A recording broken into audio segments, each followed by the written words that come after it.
হ্যাঁ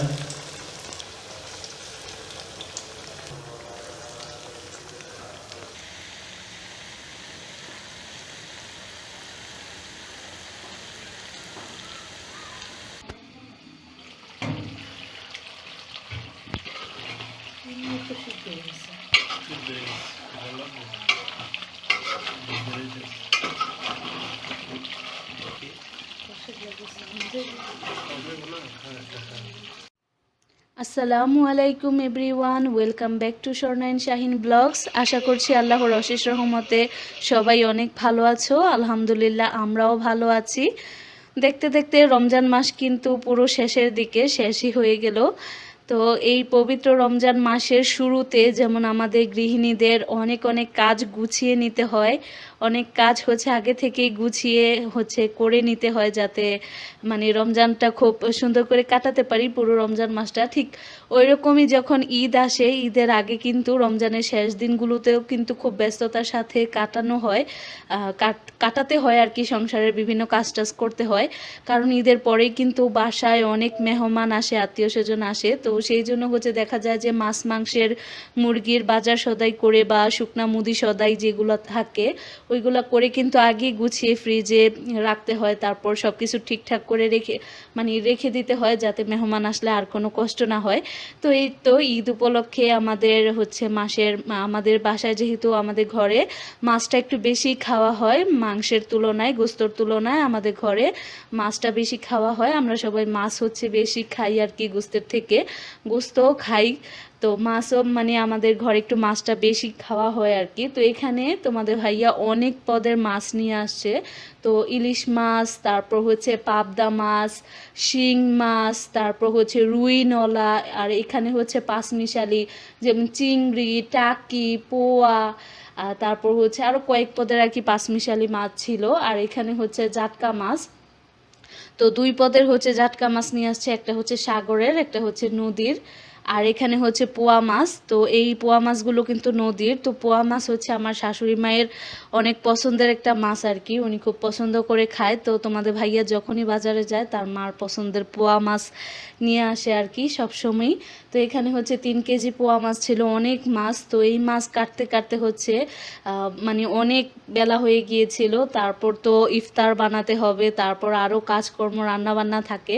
তো আমরা মা আর মেয়ে দুজনে মিলে বসে পড়েছি মাছ রোজা কেমন কাটলো সবাই কিন্তু কমেন্ট করে জানাবেন। আর আজকের ব্লগটি যারা দেখা শুরু করেছেন, আশা করি সম্পূর্ণ ব্লগটি দেখে আমার চ্যানেলটি, যারা নতুন আমার চ্যানেলটি সাবস্ক্রাইব করে যাবেন। আর যারা পুরনো ভিউয়ার তারা সুন্দর একটি কমেন্ট করে যাবেন ভিডিওটি দেখে কেমন লাগলো। আশা করছি সবার ভালোই লাগবে।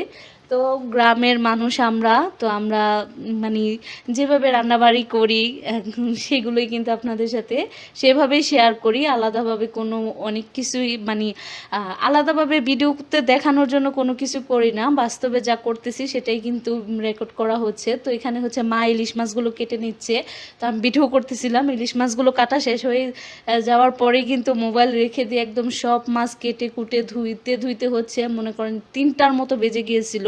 তারপর ঘরে গিয়ে এই মাছ কাটা ধোয়া, তারপর ফ্রিজে রাখা। এখানে কিন্তু অনেক মাছ, প্রত্যেকটা মাছই কিন্তু 2.5 কেজি 3 কেজি করেছিল। শুধুমাত্র ইলিশ মাছ এখানে ছিল 2 কেজি, আর সবই কিন্তু 3 কেজির মতো করেছিল।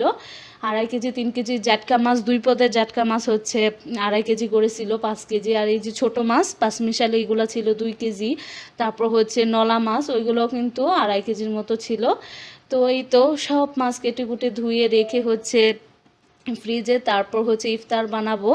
আর যেহেতু গ্যাস থাকে না, আগেই গ্যাস চলে যায়, এই জন্য একটু আগেই রান্না করে নিতে হয়।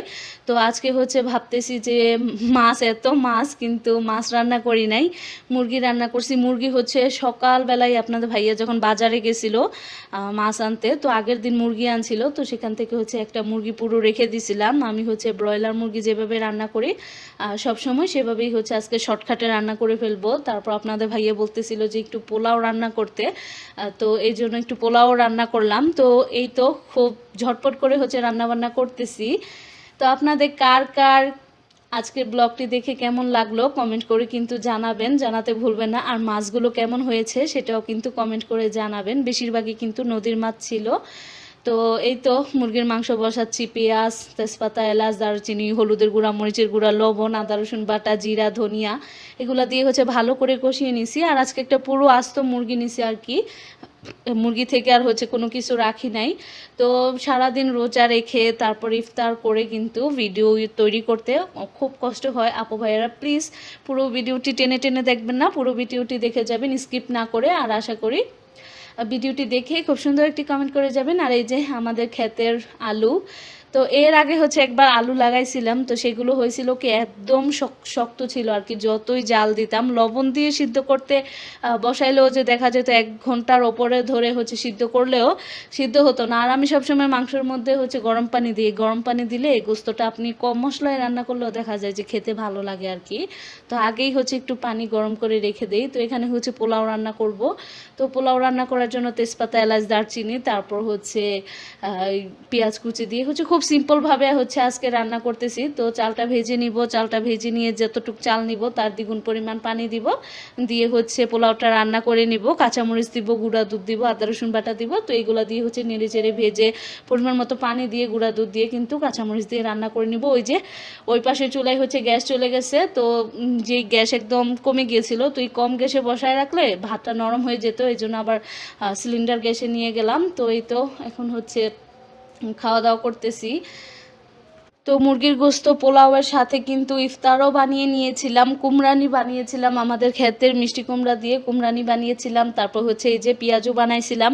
আসলে এত কিছু রান্নাবান্না করা হয় প্রতিদিন, আর এত এত কাজ, এগুলো হচ্ছে একটু একটু করে দেখালো ভিডিওটা অনেক লং হয়ে যায়, এই জন্য একটু একটু করে দেখাই, সম্পূর্ণ দেখানো সম্ভব না, তাহলে ভিডিও অনেক বড় হয়ে যাবে আর আপনারা অনেক বোরিং হয়ে যাবেন। আর এই যে আমাদের গৃহিণীদের, আমরা যারা গৃহিণী, তো একটা সময় ছিল যখন আমরা বাজারে যেতাম তখন শুধুমাত্র নিজেদের জন্য কেনাকাটা করতাম, নিজেদের পোশাক আশাক, কসমেটিক, জুতা। আর এখন হচ্ছে বাজারে গেলে সংসারে কি লাগবে না লাগবে সেগুলোই কিন্তু দেখে নিয়ে আসি। এই যে সংসারের জন্য হচ্ছে মানে কিছু কাঁচা সবজি আনছিলাম, তারপরে এই যে ব্রাশ, তারপর বদনা, এই তো এইগুলো তো লাগে সংসারে, তাই না? তো এখানে হচ্ছে একটা স্টিলের স্টেইনার আনছিলাম, তারপর হচ্ছে কাপড় রোদ দেওয়ার ক্লিপ, তারপর সবসময় পানি খাওয়ার জন্য একটা প্লাস্টিকের মগ, তারপর একটা প্লাস্টিকের বড় গামলা সবজি টবজি রাখার জন্য, যেহেতু আমরা খেতে সবজি টবজি করি, তো এই জন্য দেখা যায় যে অনেক অনেক সবজি থাকে শীতকালে, তো ছোট ঝুড়িতে হচ্ছে জায়গা হয় না, এই জন্য বড় একটা গামলা।